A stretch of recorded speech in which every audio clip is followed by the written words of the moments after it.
Jornal da Xodó, Jornal da Xodó, Jornal da Xodó. Você sempre bem informado. Vamos seguindo por aqui com mais informação. Vamos agora com a nossa equipe de reportagem. O Helder Ban está agora com Marco Aurélio, que é gestor da Diretoria de Vigilância em Saúde da Secretaria de Estado da Saúde, e conversa conosco a partir de agora. Ban, boa tarde para você, fica à vontade.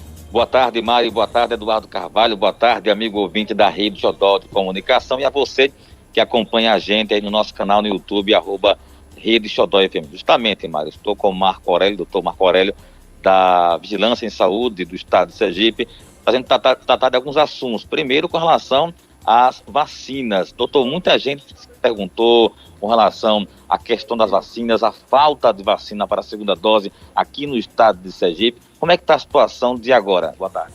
Boa tarde. Na realidade, a gente tem duas situações, né? A gente tem uma vacina que é a AstraZeneca, então essa não tem nenhuma dificuldade nas segundas doses que já estão sendo realizadas, né? E a Coronavac, que tem um intervalo menor de até 28 dias, que tem sido o prazo recomendado.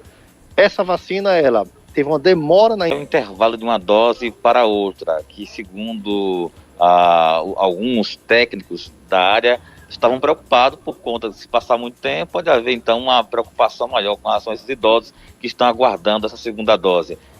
Pode haver algum problema se ultrapassar, por exemplo, o período de 28 dias? Olha, na realidade, o que é que a gente tem? Esse intervalo, ele podia ser de 14 a 28 dias desde o início da liberação dessa vacina para a utilização. Algumas pesquisas que aconteceram depois disseram, olha, com 28 dias, a resposta imune, o nosso organismo produz mais anticorpos, se ele esperar um pouco mais. Depois desse período, o que é que pode acontecer? Uma queda desses anticorpos. Então a gente começa a cair os anticorpos sem chegar à nova dose.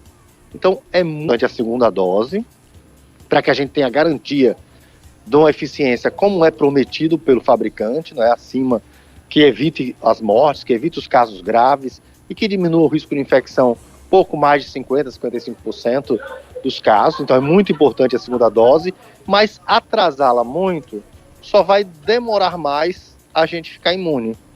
Então é um prejuízo, sim, mas não é um grande prejuízo no nível individual. Então as pessoas, independente de quando chegar a vacina, precisam tomar a sua segunda dose. Não vão precisar tomar uma terceira, nada disso. Quando chegar, vai tomar a segunda e aí vai estar imunizado. Com relação à vacina da Pfizer, que chegou também ao estado de Sergipe, o governo do estado tem orientado como os municípios, porque ele tem um procedimento diferente das demais, inclusive uma temperatura muito abaixo de zero. Sim, a vacina da Pfizer, ela precisa de uma temperatura ultra fria, né? Então ela, na rotina dos municípios, né, a gente não tem freezers que cheguem a menos 70, né, que seria a temperatura ideal para uma conservação a longo prazo. Então, por isso, nesse primeiro lote que o Ministério comprou, que é um lote pequeno, né, veio 4.680 doses para Sergipe, foi organizado pelo Ministério uma logística que toda a vacina foi entregue para o Estado distribuir apenas para as capitais, para não haver deslocamento. Então, foi isso que foi feito, a gente chegou. Quando ela chega, ela pode ficar ainda 2 semanas nos nossos refrigeradores, que são a menos 25, e depois que ela vai para o uso, né, que vai para o município, 5 dias para estar utilizando. Então, por isso que elas foram inicialmente para as capitais. Estaremos recebendo também, né, todos os estados, freezers, né, de ultra congelamento. Então, a gente vai ter esses freezers também daqui para junho, e aí a gente vai conseguir receber um ritmo mais acelerado dessas vacinas, e aí está ampliando para outros municípios também essa entrega. Com relação à situação da pandemia hoje no estado de Sergipe, o último boletim divulgado apresentou 98% de ocupação dos leitos de UTI da rede pública. Como o estado tem tratado essa questão? Por exemplo, há muitas pessoas também à espera de um leito de UTI com 98%. E muita gente fica, às vezes, sem entender. Então, quer dizer que tem vagas ainda. E por que essas pessoas estão ainda na espera? Então, é importante a gente entender, né, que abril foi um dos piores meses da pandemia no nosso estado. Isso aconteceu no Brasil também, né? O Brasil todo se explodiu de casos ao mesmo tempo, né? Tirando o Amazonas, que começou antes.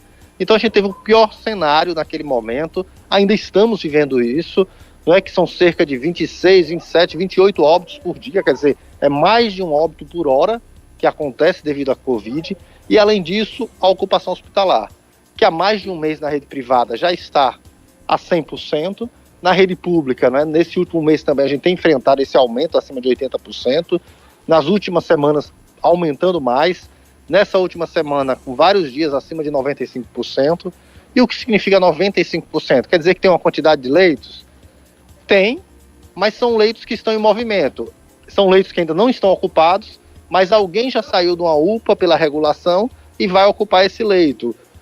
Minutos depois pode ser que tenha alguém que morreu em outro leito. Então, a gente, às vezes, não vai ter 100%, mas na prática, todos estão ocupados. Porque alguns já estão limpando para receber outras pessoas e outros, as pessoas estão saindo de alta ou morrendo. Então, sempre que a gente está acima de 90%, né, a gente já considera que é uma situação, de fato, de estrangulamento da rede. Porque faltam poucas opções para a transferência dos pacientes. Com as medidas já em vigor, que no estado de Sergipe, o governo já tem uma previsão de quando isso pode voltar a normalizar ou até mesmo diminuir a quantidade de casos e mortes? Na realidade, essas medidas em vigor trouxeram esse cenário que a gente tem agora, que é o quê? Uma estabilização.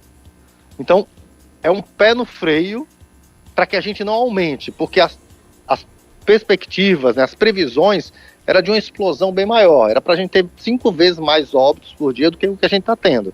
Então essas medidas trazem esse freio, mas não são capazes ainda de causar diminuição, né? Então é por isso que é importante que, além das medidas gerais do governo, dos decretos, de cada prefeitura também, organizando o seu território, é fundamental que cada indivíduo também entenda isso, que a gente tem um período de alta transmissão. Então é muito importante o uso de máscara em todos os ambientes.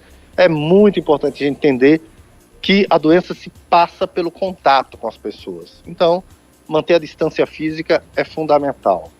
Doutor, muito obrigado. Muito obrigado a todos, né? Lembrando disso, que a gente está nesse momento de pandemia, é um momento grave, mas é um momento também da sociedade se unir e combater esse inimigo que é um inimigo comum a todos, que é o coronavírus.